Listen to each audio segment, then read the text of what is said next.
I always realized that Rajasthan is quite different when it comes to other states from other states, mainly because of its feudal past. And that is why writing this book was like a very special journey that took 5 hours of our, or 5 years of our lives. And we went through research archives, assembly records, and also interviewed multiple politicians, spoke with people on the ground, and thereafter this book came out. So it has been a special journey. Tabina, would you like to speak something on it about it? Yeah, I think I'll not repeat most of the things my co-author Deep Mukherjee has said, but yeah, of course, like he said that it's a 5 years of work, research while we were working and doing our regular stories. But yeah, as reporters covering the state for more than 1.5 decade, we found that there is a great need of a non-fiction book written by a journalist, because there was a book we would always want to read, a good English non-fiction book like other states had. And for example, Bihar, Bengal, Kashmir, Delhi, you get a lot of, but Rajasthan stories were either bought through the eyes of historians or art and culture connoisseurs, but maybe academics, but from a journalist's eye who's reporting the state in the state, who's doing a ground reporting, understanding the state, because it's actually, Rajasthan is very diverse, where it's often regarded as a place where it's dotted with forts and palaces, or has a huge vast expanse of sand dunes. There are also stories that are happening in the hinterland. It has a very rich feudal past. Caste atrocities are even now very much prevailing, and the state is changing. It's changing, whether you see development, whether you see women voters coming out, you see the education bit which is doing like which has improved. Rajasthan is not the same what it was like 15, 20, 30 years ago. Last 2 decades, if you talk about Indian contemporary politics, Rajasthan has always been very important, but even now, there are stories that really matter. So when we were covering when I've covered the state, so has the like he mentioned. So when you often come home as reporters, you chronicle stories of people, and there are some stories you write. Maybe some stories you write later, and there are lots of anecdotes and stories that you don't write, but they stay with you.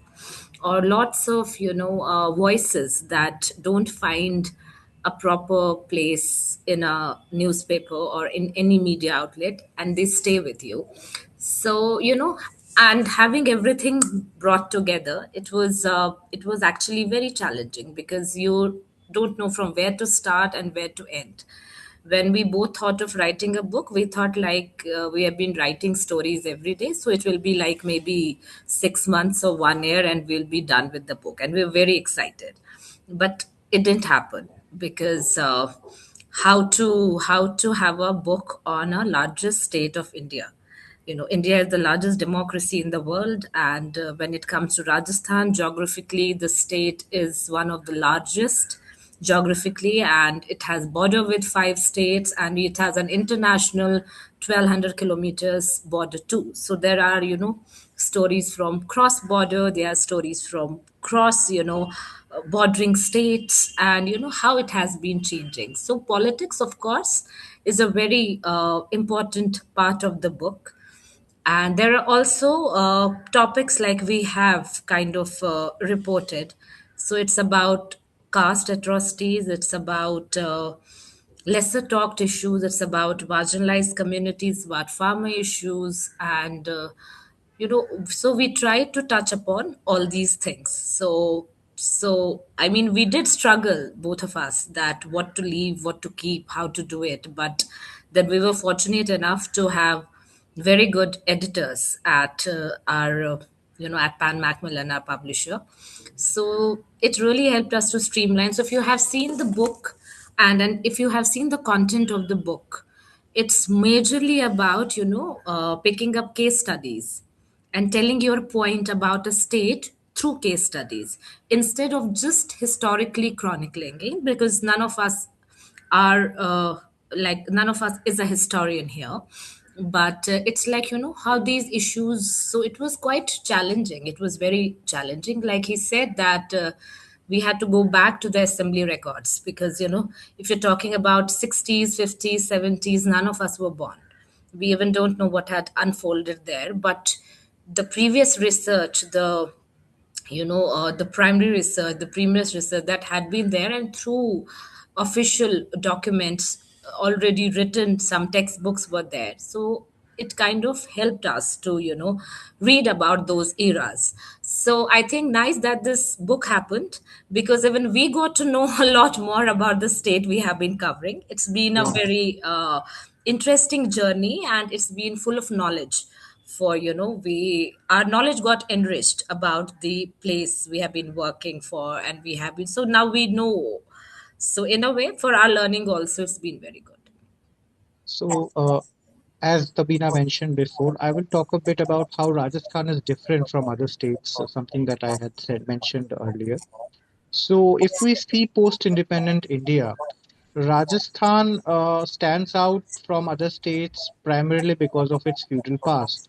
So, for example, after independence, the Congress party had immense goodwill, and in several states, because of its role in the freedom struggle, at the aftermath of Mahatma Gandhi's assassination, when Jawaharlal Nehru was the first prime minister of this country, the Congress party was like an election winning juggernaut which easily won most of the states that from where it contested. But Rajasthan was like an oddity.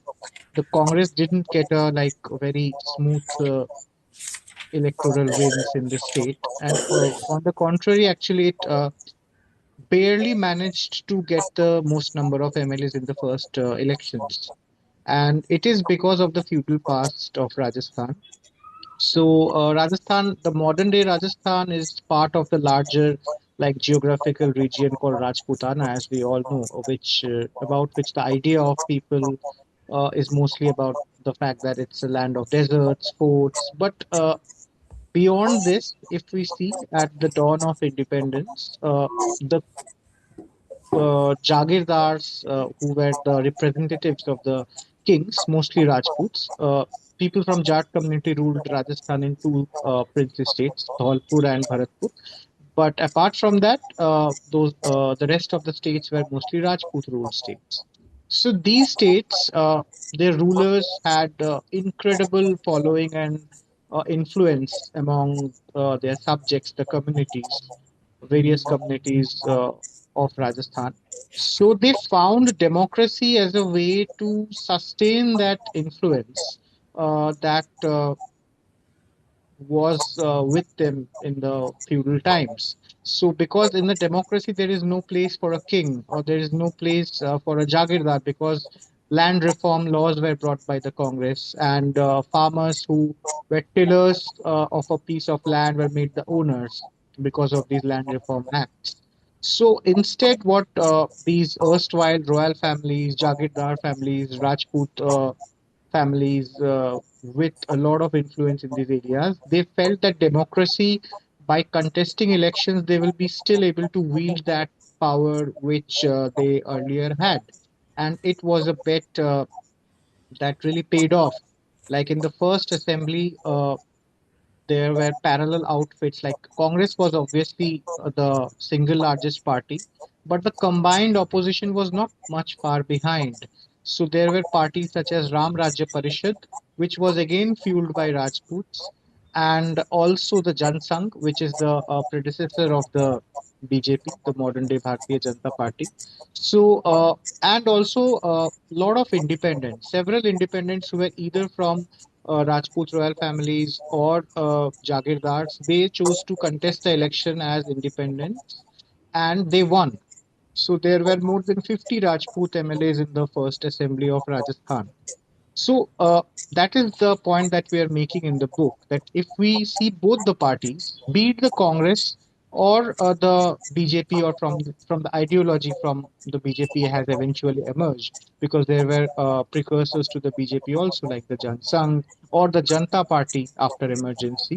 We see that both these political forces got empowered from local factors in Rajasthan, because the Congress was also not a formidable force in Rajasthan till the farmer outfits like Marwar Kisan Sabha in Western Rajasthan, they chose to merge their uh, organizations with Congress, since their organizations had the popular support of farmers and communities such as the Jat community, which is numerically it is among the largest communities in Rajasthan. The Congress got empowered, and the Congress's movement uh, somehow got bolstered against this Jagirdari system, or this Jagirdari Pratha. At the same time, the opposition saffron ideology of the Jan Sangh, it Jan Sangh was not a formidable outfit, but it again got strengthened by the participation of this Rajput royalty, who were their allies in terms of the Hindutva ideology, and they were anti-Congress because Congress had ushered in independence and spoke of a democratic nation instead of a nation where representatives of erstwhile princely states would have a lot of power. So these factors have shaped the politics of Rajasthan. And even today, if we see the Deputy Chief Minister of Rajasthan, Diya Kumari, she is a member of the erstwhile Jaipur royal family. So these factors, it's not that with time, uh, the role of these communities have somehow uh, like disappeared from the political milieu. On the contrary, they are very much among the main stakeholders. So all of these factors we have analyzed in the book, which is actually, as Tabina said, a mix of case studies, ground reportage, and history, where we have it's a theme based analysis where we have tried to give examples through which the readers would get a picture of how politics, caste, power struggles they work in Rajasthan. Tabina, you would add something? Yeah. What Deep just said, I want to just, I don't know how many of you have the book, but I am sure that some of the viewers and Dark Team obviously has read. This is page number 26, which talks about Jat versus Rajput rivalry. So in October 1952, the then Chief Minister of Rajasthan, Tikaram Palewal, you would have often heard about, why is this rivalry about? And, so we analyze how, in one of these he says in the assembly that there were two reasons behind them, behind the rivalry. One was that they always, what happened, that Congress passed the act, Rajasthan Land Reform and Resumption of Jagirs Act, in 1952. What did it do? It gave equal footing to the farmer class, to the Jat community. Now they were eligible to vote, they were on equal footing with the land, with the feudals, the jagirdars. So they suddenly thought that, now we're kind of, they are also empowered with land, it's a farmer community. So those were the roots why this clash has happened. So we have demonstrated it with the help of the case studies from the past, and also talked about in the present situation what it's like, why is it still there, because even now there is not you don't have any chief minister from the community. Even when you had leaders like Parasram Madena, you had leaders like Kumbaram Arya, they were very stalwart leaders, and none of them rose to the chair of chief minister. So why is it happening? Why is it deep there? Where are the roots? Going to the past, then talking about the present, and through the case studies, and why there was an assertion. For example, there was RLP that had started by Hanuman Beniwal. Why did it become very popular? Because the community had sometimes thought, at the some point of time, really thought, especially the youth, their voice is not reaching anywhere, so they needed to be assertive. So that is why a party like RLP was formed, and it gained popularity also even now. So despite having a very big vote bank and talking about all the issues that really matter. The community also felt always felt left out, even if you see in the recent Lok Sabha elections, or if you see before also. Even if there was farmers were not happy with BJP. So the results were seen also here in the Shekhawati region of Rajasthan, how Jats voted against BJP. That's why the BJP in Rajasthan could not have a hat trick of, gaining all 25 Lok Sabha seats. So, so how to demonstrate all of that? Because it's not a story. So it's from, past, then present, and then what future holds for the community, and why there are grudges, and why. And it's a very complex, if you talk about Rajasthan, it's really very, very complex, because everything is intertwined. Everything is intertwined. There's a lot of history, but in the present, there was, at some point of time, you would hardly find Jat leader or Jat community's presence in Congress. BJP had to really try very hard to cultivate some of them and welcome them, so that there is a presence. So every chapter, this is the book, and every chapter, for example, chapter 1, chapter 2, chapter 3. The chapter 1 talks about Rajput pride and electoral might, where Deep said that how the feudals, how the dynasts kind of uh, trusted electoral system, and they wanted power, and how they, Hanwant Singh, is a very big example of that. And so it's in the book. So if you read that chapter, it gives you a clear view what the chapter is like. Then the tillers and kingmakers, the chart votes. So tillers and kingmakers, obviously they were the very powerful community. They are the powerful, but why they're not becoming on the, why they're not holding the top post, or why they were not able to hold one.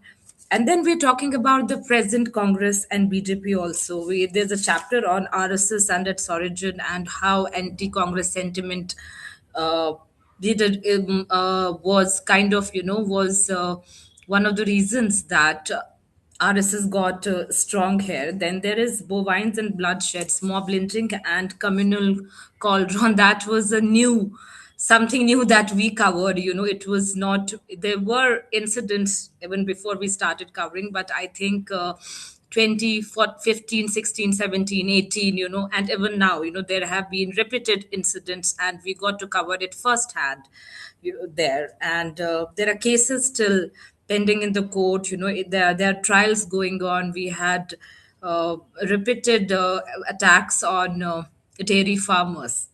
But we're also talking about the history, how the bill was brought, and how relevant it's now, and how it gave, the bovine law, bovine act. Deep will talk more about that.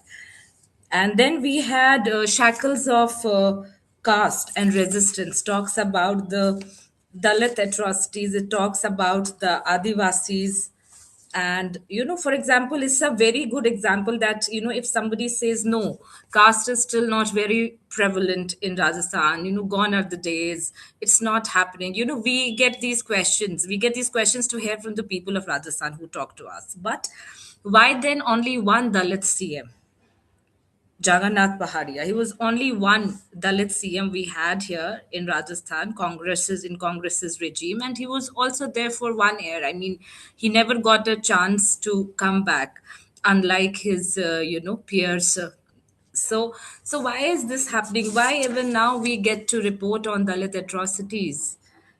So it's very much happening because if you see ST SC cases, if you look at the datas by NCRB, you look at the datas of by SCRB, I mean, all those facts, they suggest that yes, there is still atrocities prevail. But yes, now there is a voice, people talk about it, the media is covering, so we get to know, okay, this has happened. So yeah, so this is how broadly we have classified the book into, just giving you an overall view of the book. And then when we both started writing, we in the beginning, we were not sure if we want to have independent chapters, but then we, like, you get a sense that people want to read about what's happening with the leaders right now, the popular ones. So there are three standalone chapters, like on Vasundhara Raje, because also an example of from dynasty to democracy, somebody from, you know, like erstwhile royal has is a two-time chief minister and a very popular leader. Ashok Gehlot, somebody, he's at OBC and from a Mali community, not very powerful community, but even then he managed to become three times chief minister. And of course, you know, the coming up politician Sian we have is Sachin Pilot. So yeah, so we thought, like, you know, and there's a chapter now in the new regime, what's happening in 2023 after elections, like three. So it's an updated book till 2025. So yeah. Yeah, as Tabina said, a lot of issues that we see these days. So our like what we wanted to do was that to find a connection between the past and the contemporary times in which we are living. So, as Tabina said, like we read about lynchings by cow vigilantes, attacks on dairy farmers, lynchings of Pehlu Khan or Umar Mohammed. So, and we think that this is probably a problem that is happening nowadays. Of course, it has flared in recent years, but like we have mentioned in the book, in the same area, Mewat area, comprising the districts of Alwar and Bharatpur. So after partition, there was widespread violence, which led to the like many Muslims fled. Uh, we find questions pertaining to these being asked in Rajasthan Assembly in the 1950s, and at that time, the minister Amritlal Yadav, we have mentioned there, he talks about the kind of violence that has taken place there. So, similarly, when we talk about the BJP winning 163 seats back in 2013 under Vasundhara Raje, when it emerged as the largest mandate ever in the history of Rajasthan, we have to understand the kind of legwork, the kind of hard work on the ground to spread the saffron Hindutva ideology that outfits such as the RSS and like allied Sangh Parivar organizations have done. So, for example, in for this book, we have given the example of the late Manak Chand, who was one of the senior most pracharaks of RSS, who was alive till the time the book was being written. He passed away last year in 2025. So his journey sort of acts as a metaphor and as an example of the kind of hold that the RSS has on the ground because of its constant work among different communities, spreading to villages, and as a result of which, what happened is, as Tabina said, like communities such as the Jat community, which were traditionally voters of Congress because the land reforms were was done by the land reforms were done by the Congress, and Jats were also part of organizations such as the Marwar Kisan Sabha, which actually gave the Congress its the spunk in Rajasthan. And but eventually, what happened is that uh, several sections of the Jat community also warmed up to the RSS and the BJP. And now, and the same happened with Rajputs also. Like Rajputs were originally anti-Congress because of the fact that Congress was a representative of democracy, and by democracy it meant replacing the earlier order of Jagirdari system or princely states, which were such an integral part of Rajasthan and Rajput royalty. But uh, what has happened now is that many Rajputs are also in the Congress. So, as a result, it seems that this state, what stands out is that there is sort of this invisible equalizer, as a result of which no particular community or caste has managed to, establish a hegemony on the political system or the political history. So we cannot say that this, despite the fact that caste is such well ingrained and in the politics of Rajasthan, uh, no particular caste can be said that the chief minister has to be from this caste, otherwise this party will not win. That doesn't work. There have been chief ministers from different communities, even communities which were not numerically dominant, communities which doesn't have that sort of bargaining power when it comes to caste muscle power. And they have been chief ministers and ruled the states, as Ashok Gehlot's example was cited by Tabeenah. So that is why there are a lot of contradictions also. And somehow democracy has managed to, thrive in Rajasthan. Even now, when we visit villages, we see, rural women from Rajasthan standing for elections like Sarpanch or Panchayat Samit elections or Zilla Pramukh. And you see at many of them, like maybe quite elderly people also, they're standing, they're talking about democracy, they're talking about their rights, they're talking about schemes such as rural development schemes and how to empower people through them. And also, there is an accountability towards the people, because we have this very funny anecdote. So our book was being launched at the Jaipur Literature Festival last month, and one of the guests who was present there was the senior BJP leader Satish Punia. So he was asked this question, that why since the last 20, 30 years, Rajasthan has always seen the incumbent government being voted out every 5 years. And he said, ki public kisi ko bakshti nahi hai. So you have to work. And that is why that's something that, in recent elections we have seen. Yeah, Tabina, would you elaborate on this? Yeah, I think it's a contrast, where you see women empowered. The picture that's often drawn about Rajasthan is either women in a ghungat or a long queue of women standing outside a tube well or out holding pitchers and carrying water to their homes. So we don't say that it's not happening. Yes, it's happening, very much happening. It's like you go to the Barmer, you go to Jaisalmer, you go to the western Rajasthan, and you stop anywhere, stop your car if you're even traveling, and you'll see this sight. You see their children helping the mothers, so that if they're losing out a day in the school or a college, so that they fetch more water, and the containers are full and they are of some use. So when we talk about women in ghungat and doing all of this, at the same time there are women holding smartphones and mobile phones, and you know going towards empowerment, casting their votes. You see long queues in the outside the election booths, and it's such a bliss to see them. You see girls going to school now, and also in the election rallies.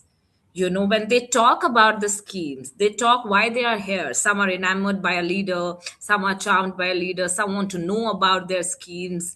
But Rajasthan is no longer the picture often talked about it. It's no longer the very backward or feudal and all of it. It's just going out. It's coming out from its shell. The women especially. And there were a couple of villages where women did their elections. They started protesting against the liquor shops in their village.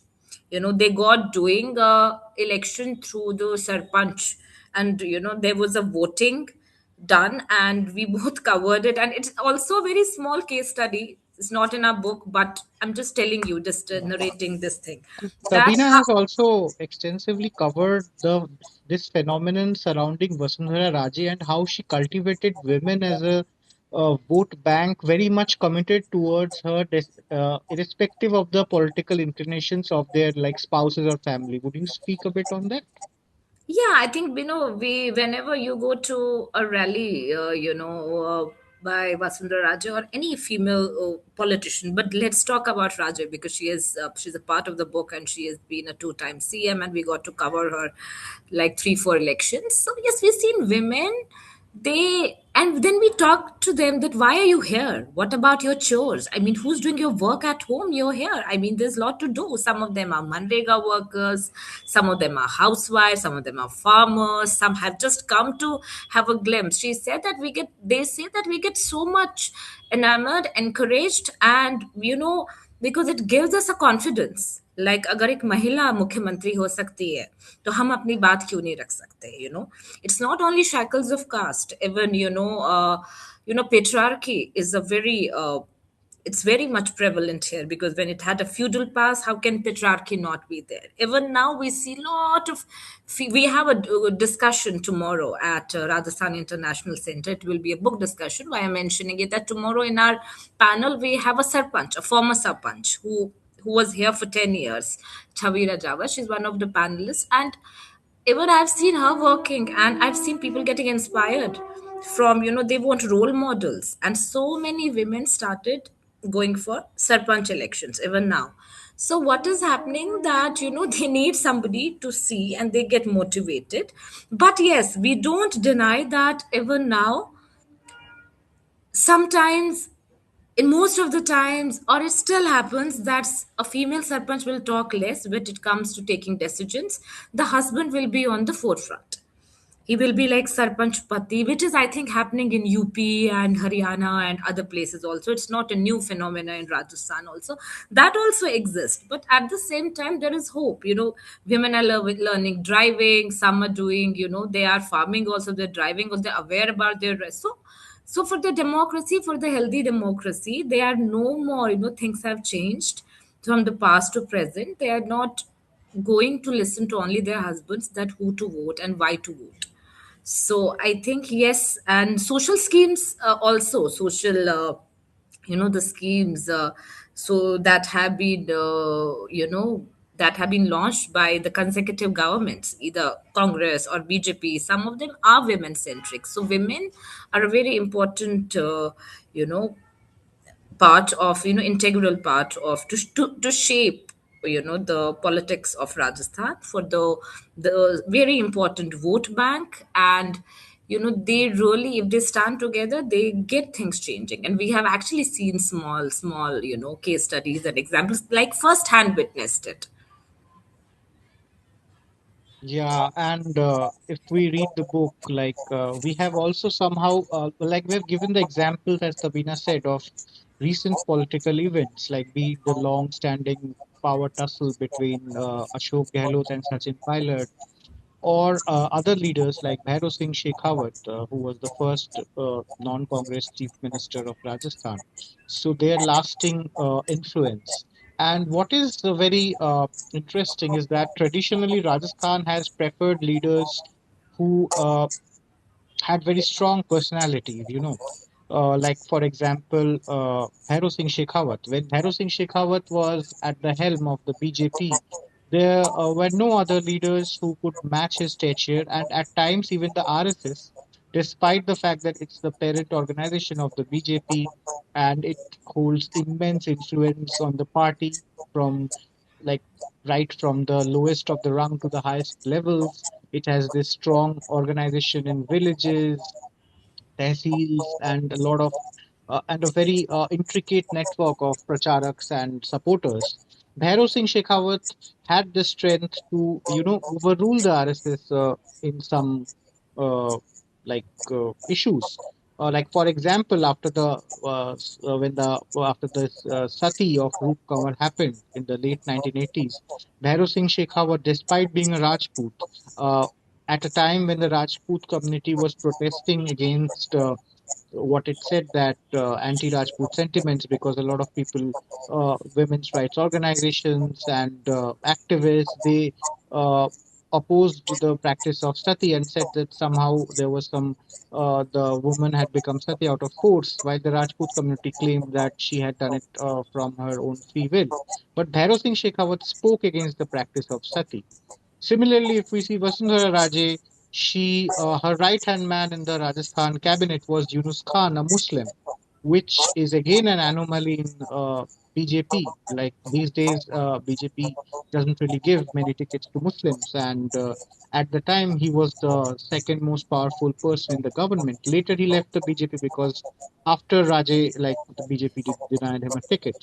But these incidents show that Rajasthan prefers leaders with a very strong personality. But this trend was also broken after the 2023 elections, when the BJP chose the present Chief Minister Bhajan Lal Sharma, who is the first time MLA. He's also a very seasoned Karyakarta of the party. He has risen through the ranks. But unlike Vasundhara Raje or Bhairu Singh Shekhawat, who were seasoned politicians like multiple time MPs or MLAs, or like among the top rung of the leaders of the BJP, he was a first time MLA who was later made the CM. So this is an experiment that the BJP has done in sync with its other such experiments in states like Chhattisgarh or Madhya Pradesh, where lesser known leaders who have a strong organizational past or history have been given the role of the chief minister. So it is yet to be seen, and I think it will be a mandate that the public will sort of let its opinion known in the 2028 assembly elections, which is still like 2 years away. But these, like we have also discussed, it's not only about the past that we have discussed in the book, there are a lot of contemporary issues also. So, this connect between the contemporary issues and the past, where we make our point by explaining the reason for the things that we see today. That had been our goal since the beginning. Yeah, Tabina, you would say. Yeah, like he mentioned about Yunus Khan. So I think in 2018 also 18, he was the only Muslim candidate to get ticket, only one BJP. who managed from Tonk, and he was given a Tonk. He was contesting election from there. Out of 200 assembly seats in Rajasthan, BJP only had one Muslim candidate. That was this guy, but he lost it. Yeah. So, like he said, that it's a very futuristic book also, because majorly we have touched upon what the book has, and but we encourage readers to go through the book. It's a thick book, and it's a thin book also. It's like 85,000 words divided into 11 chapters, and there is an epilogue also, which also kind of it's an analysis that what future holds for Rajasthan. And when we say future, we say the coming elections, we say how things will be changing, because at this point of time, we there is a generational shift here in BJP at least. You see, like old guards have been kind of, I say, sidelined, or maybe told that okay, you give chance to the new leaders. You give chance to new faces. So we have a deputy CM who's very young. We have two deputy CMs. Both are young, and we have a chief minister right now. He's completed 2 years recently in December, and he's a first-time MLA. So yeah, so I mean, there's a generation shift happening already in BJP, and but it's very challenging to see if the generational shift, the new leaders will somehow attain the same popularity like the old ones, because the previous leaders also, when they had joined election, they were given responsibilities. They were also very young, around their age. So how much their charisma and how much their political acumen will be helpful for the party, for the Saffron Party. So I think this the coming elections will be, of course, a serious test for BJP. And in Congress, there is still, we're not sure if there is a new guard, or the existing old leaders get to, to hold the fort for future, if at all they win. The So, but generational fight is still playing out in the Congress. We can say yeah, that, right? and Yeah. yeah, so in BJP also, but somehow, the high command has given the new ones a role. It's a definite role. It's a proper role they have got. So there is no infighting now. They know, okay, I'm the chief minister, I'm the CM, the other person is an advisor, and those are ex CM and senior leaders. Uh, that your portfolios are divided, your rules are properly established. But that is not in the case right now with the Congress, because last tenure there was a massive fight between the old guard and the new guard, and they lost. So that what is happening. It will be very interesting to see the coming up election in Rajasthan. Is still far, like it's 3 years to go, but these 3 years will be very important and crucial time for BJP as well as Congress. BJP, because they are in power, and will they be able to retain their government and their seats, and will they be able to change the existing pattern that has been now here for 25 years, 28 years? I mean, can they change the pattern? And if Congress at all wins, because anti incumbency is something that will be favorable to them, but who will be the faces? Is the High Command telling them who will be the faces, or is it like, they'll also contest the polls while infighting on how beneficial it will be for them? Because because the social policy schemes, everything will be evaluated, and voters nowadays are very intelligent. They don't talk much. We have also seen while reporting the changing behaviors of voters. I remember in 2013 that if I were to talk to somebody outside a rally or outside a polling booth, he, she, or they would just talk to you, for like 15 minutes, and they will tell you who they are going to vote for, and why they are going to vote for, what the MLA has done, what the party is. But nowadays, they become, voters are sharp and very blank, and they don't they don't share their, insights. They do to some point of time, but they'll not tell you who they're voting for and why they're not. So I mean, sometimes you see a massive crowd outside a rally and you think, okay, this leader is winning, but then, results are very surprising. Sometimes they know that they're going to see some politician, they're charmed by a politician, but they will not vote for him or her or them. So it will be very, very interesting. It's a very crucial test for BJP as well as Congress, because it's only a massively, that our book also says. Deep will also talk about it after I finish, that it's majorly two party here, Congress and BJP.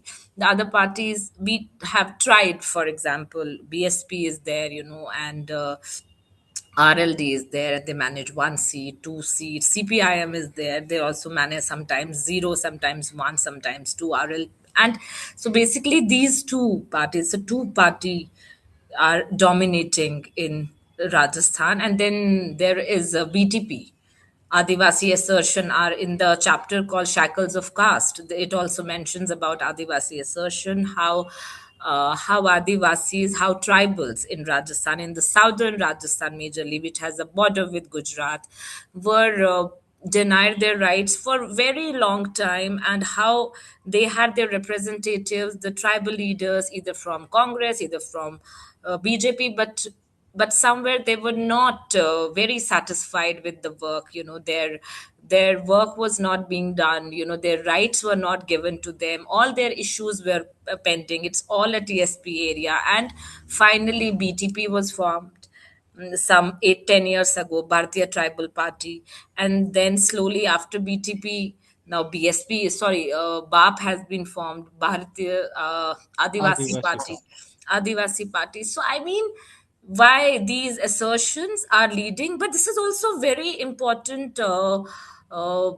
This is a very important to see how these assertions are giving a political party a chance to be formed. How they are now taking out this assertion, this protest, not only coming on the roads and protesting about it, shouting about it. It's, they know that electoral politics is something that will help them for the longer run. It's exactly how you said, Deep, that dynasts, kind of, they thought of, that they thought that electoral politics will be the only way to be relevant, to be powerful.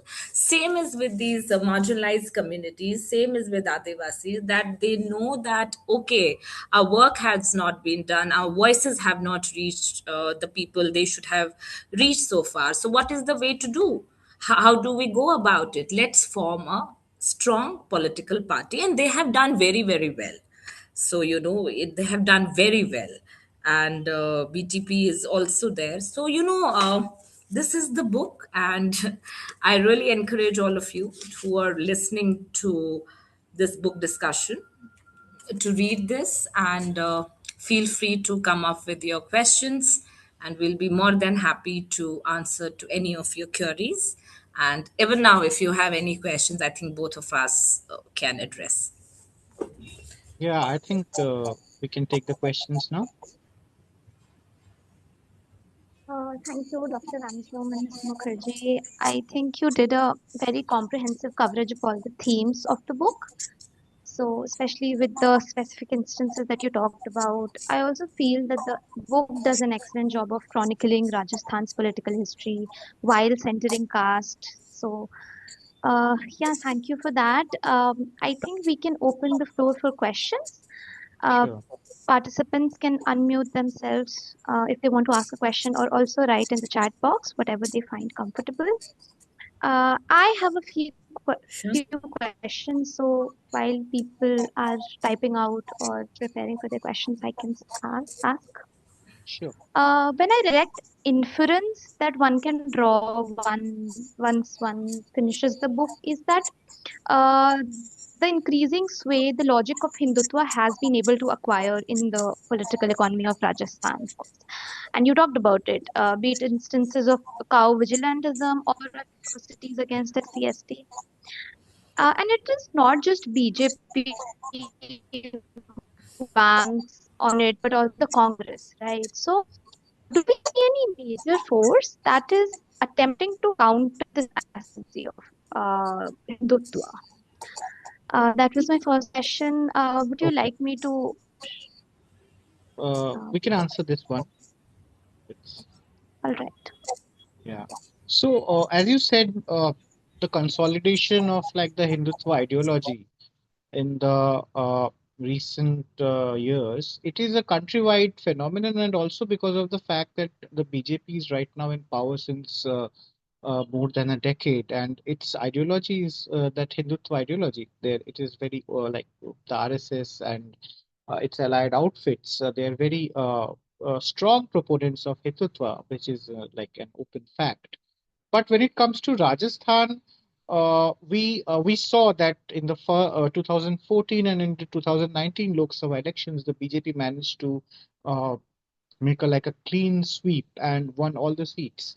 But that didn't happen in the 2024 elections, despite the fact that the BJP had formed a government in December 2023. So and after anti-incumbency against the Congress. So their government was not even 6 months old, and the party for the first time in 10 years kind of conceded several seats to the opposition. So one of the reasons for this, I think, in Rajasthan, caste somehow balances religion. That has been the thing that we are seeing since a long time. And as Tabina mentioned, like there are many caste-based parties which uh, managed to create some ripples, but they are that but the large like the main political uh, like contest is always between the Congress and the BJP. But what happens is that because of its like caste driven nature of the politics of Rajasthan, somehow it doesn't work as Hindutva works in Madhya Pradesh, where the BJP could win a massive mandate even after being in power after 15 years. In Rajasthan, that doesn't happen primarily because of caste.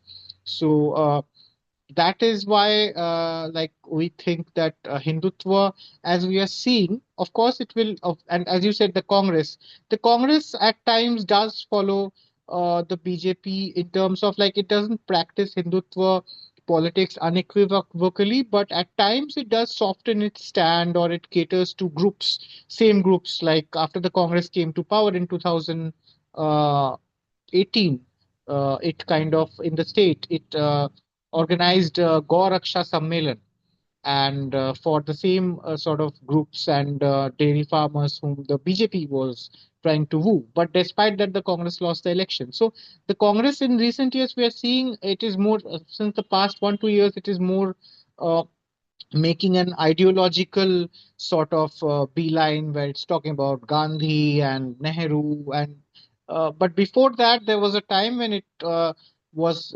consistently accused of practicing quote unquote soft Hindutva politics. But as I said, in Rajasthan, caste does have a power to kind of balance out the extent of Hindutva. We can see an example of this in the 2009 DOSA uh, parliamentary constituency election where the seat was reserved for an ST candidate, and at that time the Gujar community and the Meena community, they were kind of uh, in a confrontation over the reservation. And since Meena community already had the reservation and the Gujar community didn't, the Gurjar community didn't want to vote for any Meena candidate. So somehow they managed to find, but the Gujars didn't have scheduled tribe status in Rajasthan.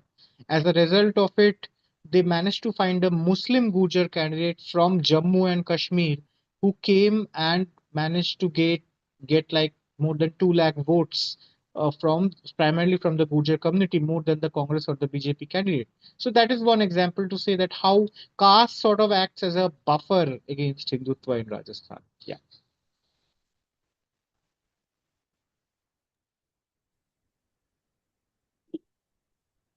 Thank you so much for that. My second question is, I was wondering what role did the Kisan Sabha play, has been playing or still plays in the current political climate of Rajasthan? What is their relation vis-a-vis the two major political parties in the state? What is their caste and religious composition? How does the Kisan Sabha work there? How have they been perceived by the dominant Rajput groups? These are a few reflections that I had on the Kisan Sabha. If any one of Okay, you would so like to address. there are two parts of this. One is the Kisan Sabhas of the pre-independent movement. So I will speak a bit on that, and then Tabina can speak on the recent farmer assertions that we are seeing, like which led to also the CPIM candidate winning from Seeker in an alliance with Congress. So the earlier Kisan Sabhas were like avenues from where anti-Jagirdar movements started taking place, and various communities, including the Jats, which, because of its numerical dominance, is the largest farming community in the state. So they mostly were part of these Kisan Sabhas, but there were other communities also, other OBC communities. At the time, they were not classified as OBCs, but now they are OBC communities, which whose primary occupation is farming and agriculture. So what happened is, as a lot of soldiers from Rajasthan, from these communities, went to fight in the First and Second World War, they saw the world. They went to different countries. They went to Europe, they went to Middle East, and their perspective kind of widened. And that sort of this uh, consciousness about their independence came in, where they found that at times the rules made by the Jagirdars or the taxes that they paid, they felt that they were harsh or they were imposed on them, or that the fact that they didn't have the ownership of the land despite farming on it. So these Kisan Sabhas started sprouting out in different districts of at the time, like even before the formation of Rajasthan.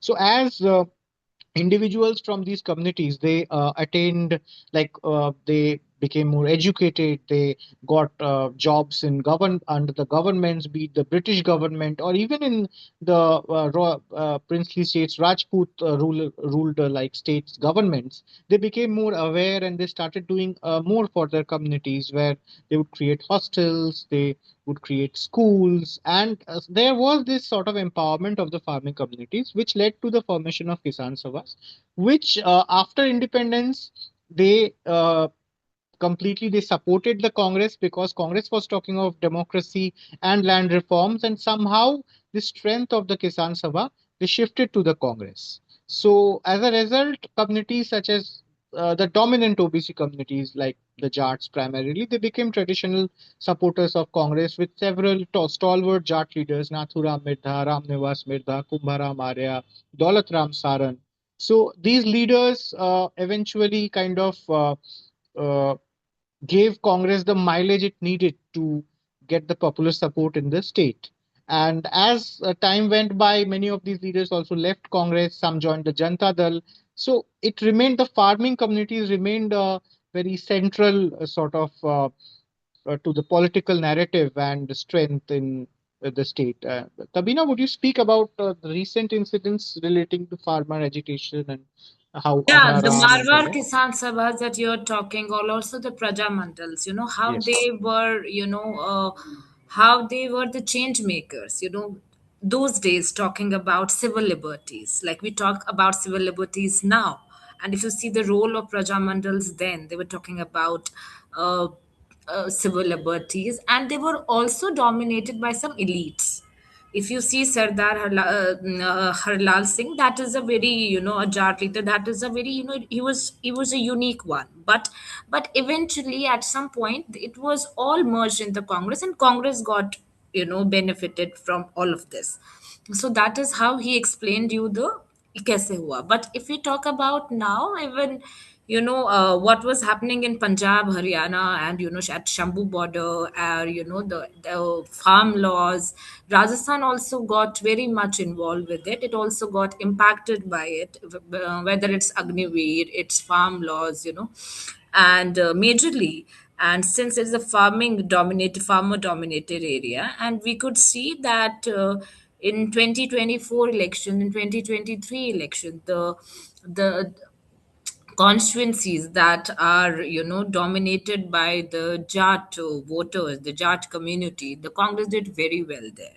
In 2024 also, all that Shekhawati region, BJP could not make inroads there. And he gave you an example. He mentioned that about CPIM leader, and how CPIM leader, how they were hard. He was losing. How many times had he lost? Deep, He had I think lost seven. about 7, 8 times, yeah.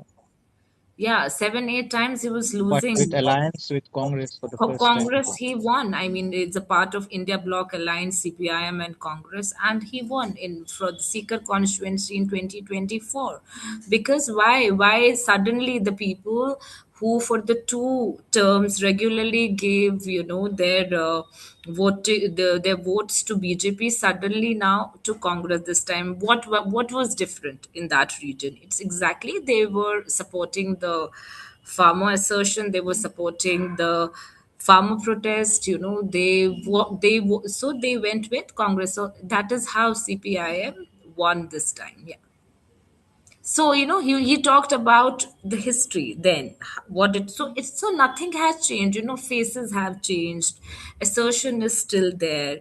There are forms of revolt and assertion. Some find their place on roads, and asserting or protesting, and some form parties. Yeah.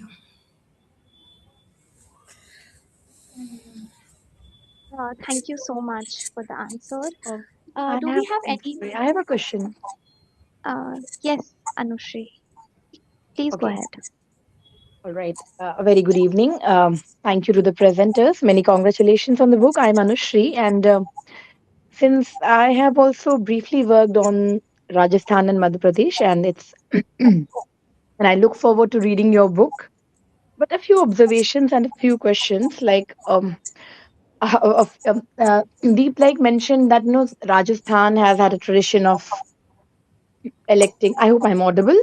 Yeah, yeah. Yeah, yeah, Please you go are. ahead. Yes, Please go ahead. has a tradition of electing strong leadership, strong leaders. But I would say, I mean, this is my observation that most North Indian states they have chosen strong leaders, and of late BJP has to change its stance, its policy that lesser known leaders, and they keep us guessing whom they are going to appoint as chief minister. Maybe the deputy chief ministers are more popular faces than the chief ministers. And of course, it is also based on a lot of equations. And yes, they are looking for those who have worked for the organization for a longer period of time. There's some strategy. Even the the fact that Nitin Nabinji was made the president at such a young age, that was also part of some strategy of the party, because there were many other leaders who could have been made. So my question is that also you mentioned about caste, that how caste plays a major role, and your title of the book also says power, caste, and but my question is, since we are talking about royal dynasties, and how does how does the idea of caste and dynastic traditions or ascriptive identities which are drawn from royal political families, how do they work in power struggle? Because it's not always that, case in point being the present deputy chief minister. She was brought into politics, if I'm not wrong. She was brought into politics, or in fact, she was helped by Vasundhara Raje Sindhya to enter politics. I'm talking about Diya Kumari ji. And um, she defeated one leader who was very popular in the region when she first entered into the electoral fray from Savai Madhopur. So, how she kind of defied the caste factor, and she was victorious in the electoral race. So, do you think caste is, of course, caste plays important factor. I totally agree, but is that the only factor? Because in we can talk about caste as an important factor throughout the country. So, in case of Rajasthan, there's one more factor, which is ascriptive identities and patron clientelism because of the royal families, that they have some kind of social capital which Yeah. favors them, even if the caste factor is there. It defies caste factor at times. Yeah, Yes. of course, that's what we have discussed. Like, in the royal, like we are given the example of Hanwant Singh. So Hanwant Singh was the erstwhile Maharaja of Jodhpur, and it was primarily his idea of how to of stitching this coalition between members of the erstwhile royal families who would go on to win the assembly elections. And at that time, like you spoke about Diya Kumari, and like how she defeated a strong leader, which like was Kirori Lal Meena, who was contesting at that time. He was not in the BJP. So Hanwant Singh defeated Jai Narayan Vyas, who was the like the chief minister of Rajasthan, and also the tallest freedom fighter from the state, the biggest Congress leader at that time. He lost by a huge margin to Hanwant Singh and also to another Jagirdar. So obviously, and when Hanwant Singh would go to contest the elections in his election campaign, people would just run to get a glimpse of him. Women would smear vermilion on him, shower flowers on him. That's how much people kind of liked him, the people from Western Rajasthan. So over the times, those ties they have managed to sustain. I would not say that any royal family member would manage to get a cakewalk, because there are also several royal family members who have lost many elections over the years. Like one example is Bhavar Jitendra Singh of Congress. In 2009, he's from the Alwar royal family. In 2009, he managed to win the constituency, but then later in 2014, he lost the elections. In 2019, also he lost the elections. So similarly, there's Gayatri Devi also lost Gayatri election. Devi. Devi Uh, also lost election, so it's yeah, possible. lost one election. Definitely, she also lost against Congress while winning from the Jaipur seat by a massive margin. So we cannot say that there is like a sure short thing that if a royal family member contests, then that person would manage to kind of upstage the caste equation. But yes, if the person has uh, a good public connect, at the same time an emotive element with the region from where the person is contesting, these caste equations have been upstaged before the like in the past, and also they keep happening, but they are also like it's not, we cannot say like it will happen for surety. Yeah. And your second question was about the chief ministers, how BJP is making the chief ministers the lesser known ones. So yeah, we Congress spoke. also did the same once upon a time. Congress also did the same, Hmm. and the lesser known ones who are now, we feel like, they don't have a mass appeal. As in, I think 20-25 years before also they had done the same thing, same, and but yes, somehow, they made a way for themselves. So that's why we said that, these 3 years, these coming 5 years will be very important to see, how much dynamism do they have, how much dynamic they are, how much can they be really helpful for the party that has given them a chance. Will they be able to have influence over other MLAs or other seats? Because, if you're spearheading a party as chief minister or at a deputy chief minister, you have to be, you have to have that control. So this will going just 2 years now, and this is going to be a litmus test for them. Yeah, any comment on that? I think we can give, like, if something like Haryana happens, where Naib Singh Saini managed to repeat the government despite not being like a very prominent BJP face. Like there are other figures also like Anil Vij and all, but he was given the chance ahead of them and he managed to get the votes for the BJP. So if under Bhajanlal Sharma that thing happens in Rajasthan and the BJP manages to repeat the government, which in itself would be like pretty big phenomenon in the last 30 years, no government has been able to repeat itself, then we can definitely say that this experiment of the BJP has been successful. Thank you so much for the answer. Do we have any more questions?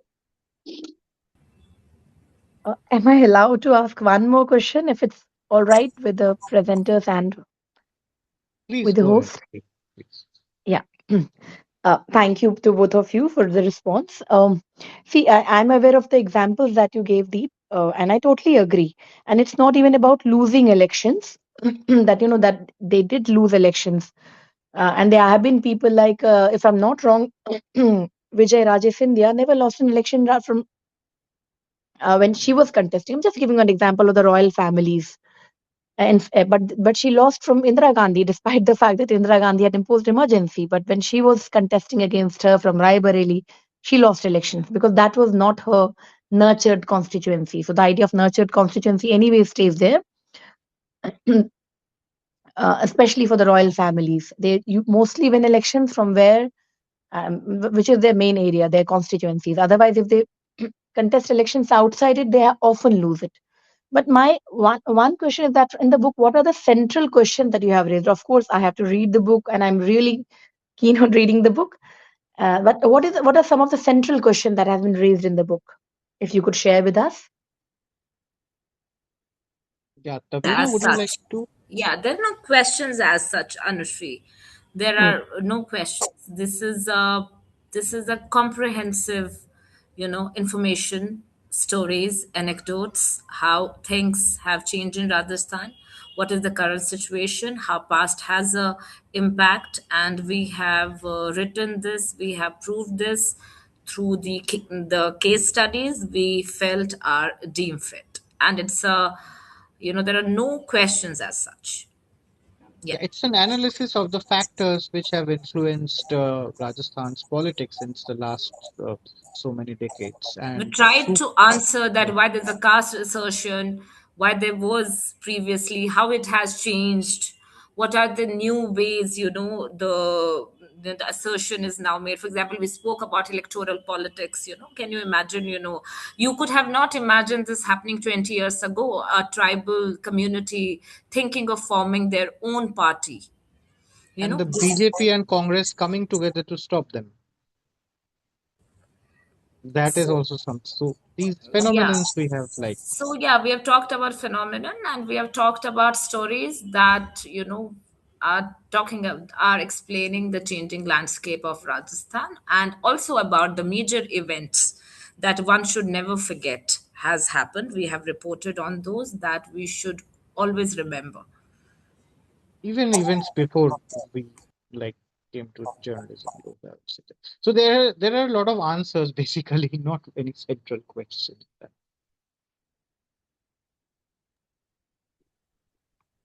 Thank Fair you enough. so much. Thank you so much. Yeah. Thank you, Uh, Anush. Thank you, Anushri. Thank you. I think are we do we have any more questions? Or else we can. We can take one more, and if there are many more, you can send us through email because it's around 5:20. Yeah. All right. So, do we have any more questions? I have a quick, a small one. Yeah, Yeah. yeah, please go please, ahead. yes. Yeah, Yeah. please go ahead. So, I'm not an expert in Rajasthan politics or Rajasthan culture, but I happen to kind of come from there. So, let me put a question that comes from some of the things that I've kind of noticed. Um, and I've not read the book, so maybe these are things that have already been there, and I'll discover them after. If you look at Jats, and if I'm not wrong, while they are probably in terms of numbers, they're a majority. They're not a major. They're significant, in number. The trajectory that they've had, both in terms of their domination or dominance in Haryana. Are you not able to hear me? Yeah, you are audible. Okay. So if you look at Jat dominance in Haryana, especially in terms of culture, in terms of the land that they own, etc., one cannot compare that kind of dominance that Jats may have in Rajasthan, and that is because historically, as you've already pointed out, there are other caste groups that seem to be more dominant. But to me, it seems in the way that you've presented the work that there is a significant story out there when it comes to this particular caste group. And I was wondering that while there are so many other caste groups also, um, Am I wrong to assume here that Jats, figured predominantly in this work, or was this one of the many examples? And if that is the case, if there is a certain way in which this particular caste community is playing a significant role, I was hoping if you could kind of clarify that. Thank you. As you gave the example of Haryana, so in Rajasthan, what happened was that Rajputs were the rulers. So Haryana, this phenomenon was not there, and Jats were the main land-owning communities. So as a result of it, uh, the empowerment of Jats in Haryana and in Rajasthan are very is quite different.